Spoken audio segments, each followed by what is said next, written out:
Kaunas, 1994. Police officers receive a report about two missing men. Without delay, an investigation is launched. Two mid-level officers are assigned to the case. The details seem fairly straightforward. The victims haven't been in contact with their families for several days. Both men were known to enjoy drinking, but disappearing for this long wasn't typical. Their loved ones began to suspect something is seriously wrong here. According to all available information, the last known person to see them was a friend. The officers question him, but he claims that the men left his apartment that evening, and he doesn't know where they went afterwards. However, after speaking with the neighbors and searching the victim's home, all leads seem to point back to the same apartment, back to the same friend. With growing suspicion, the officers refocus their attention on him. Not long after, they obtain a warrant to search the man's apartment, a small flat in Kaunas. He's a former military aviation pilot, so he has some respect among his peers. When officers knock on the door, the man opens it reluctantly. He clearly doesn't want to talk. After all, he has already told them everything, so why are they back? But the officers waste no time. They show him a search warrant. The man sighs deeply and steps aside.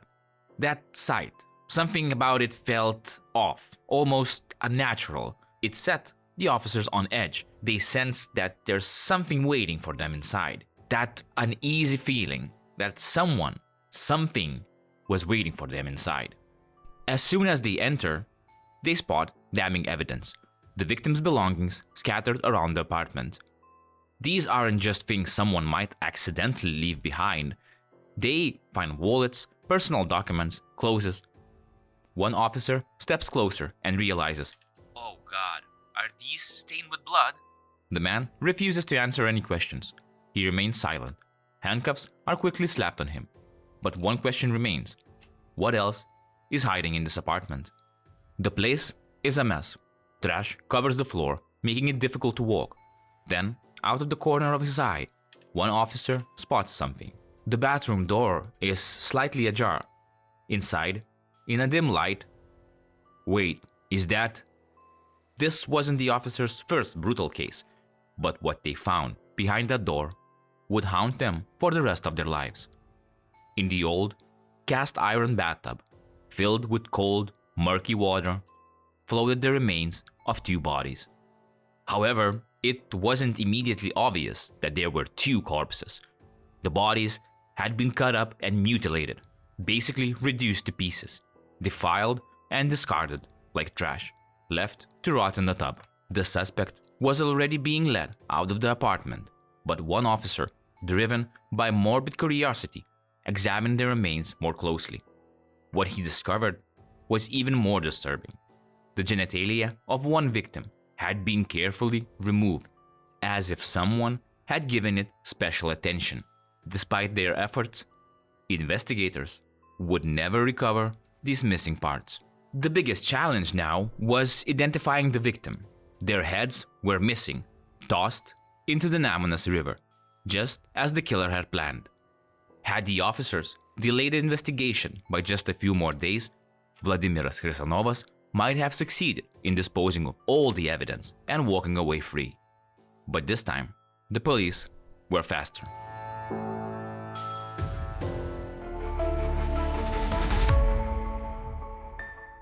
This next section was meant to cover the life of Vladimir Chrisanovas before the murders.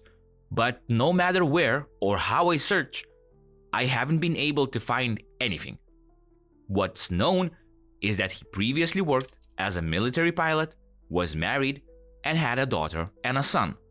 Beyond that, his past remains a mystery. The investigators who worked on this case still recall the brutality of the murders. Some body parts were never recovered, and the motives behind the removal of the victim's genitalia remains a mystery to this day. Was Chrisanovas insane? Many believed so, but the court-ordered psychiatric evaluation conducted that he was fully aware of his actions.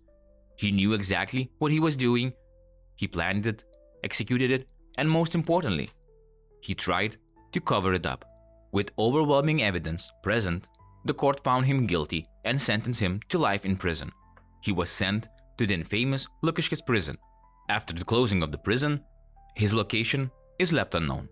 Even though there's very little public information about Vladimir Chrisanovas or his case, the sheer fact that he lived for several days with mutilated corpses of his victims soaking in a bathtub is enough to make this one of the strangest and most repulsive stories I've ever covered. Even now, recalling it gives many people chills. What could drive a former pilot to commit such unthinkable acts? Was it a deep-rooted psychopathy? Or something even darker? Perhaps we could gain some insights from an interview with Vladimir's ex-wife.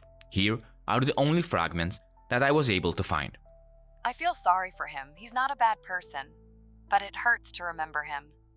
The best years of my life were spent with him. After he was sentenced to life, her life changed dramatically. She officially divorced him and started a new family. However, despite having moved on with another partner, she never cut ties completely. She still visits him in prison regularly. We haven't abandoned him. We help as much as we can. I visit him. Our daughter and son do too. Even his sister comes around. When asked what Chrisanovas thinks about his crimes today, Yelena didn't hesitate. He deeply regrets what he did. But I've also had to suffer a lot. He's never openly apologized to the victims' families. He told me he took the blame for someone else. Meanwhile, his daughter, Yulia, says she doesn't feel uncomfortable about her father's past. To me, he's still my father. His actions don't change that. At first, when I was little, my mom didn't really want us to meet. Later on, I started writing to him. This summer, I visited him in prison. It was hard, but he's still my dad. When we talked, I felt that he did feel guilty. But there's a big difference between feeling guilty and acting on that guilt.